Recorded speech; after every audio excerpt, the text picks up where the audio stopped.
सिल्लोडमध्ये पुलांच्या कामांचं भूमिपूजन डॉक्टर कल्याण काळे यांच्या हस्ते संपन्न। भूमिपूजनानंतर अब्दुल सत्तारांच्या उपस्थितीत जाहीर सभेचं आयोजन।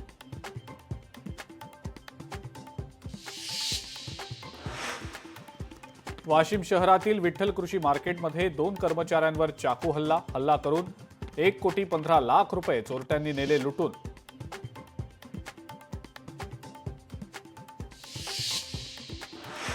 बीडमध्ये राष्ट्रवादी शरद पवार पक्षाच्या जिल्हाध्यक्षपदी राजेंद्र मस्केंची निवड। विधानसभा निवडणुकीत भाजपला सोडचिठ्ठी देत राजेंद्र मस्के राष्ट्रवादीत झाले होते दाखल।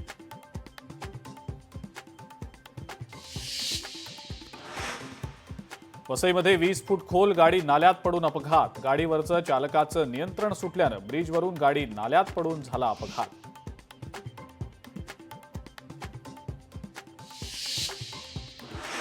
नवी मुंबईमध्ये ओळख लपवून राहणाऱ्या 4 बांगलादेशींना अटक। 4 बांगलादेशींमध्ये एका महिलेचाही समावेश।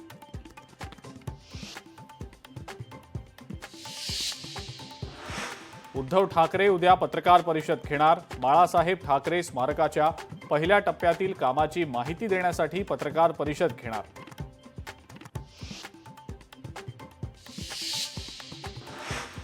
नाशिकच्या सप्तशृंगी गडाचा घाट रस्ता उद्यापासून भाविकांसाठी सुरू होणार।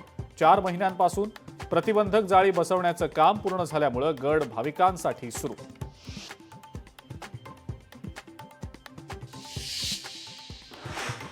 सांगलीच्या पद्मावती मातेच्या मंदिरात चोरी। मातेचे 16 तोळे सोन्याचे दागिने चोरट्यानं केले लंपास। चोरीची घटना सीसीटीव्हीमध्ये चित्रित।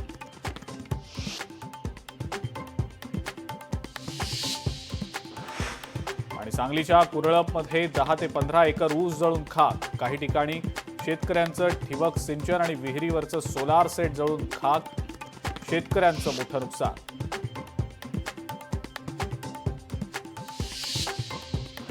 छत्रपती संभाजीनगरमध्ये दिवसाढवळ्या फिल्मी स्टाईलनं तरुणाचं अपहरण। अपहरणाचा सगळा प्रकार सीसीटीव्हीमध्ये चित्रित।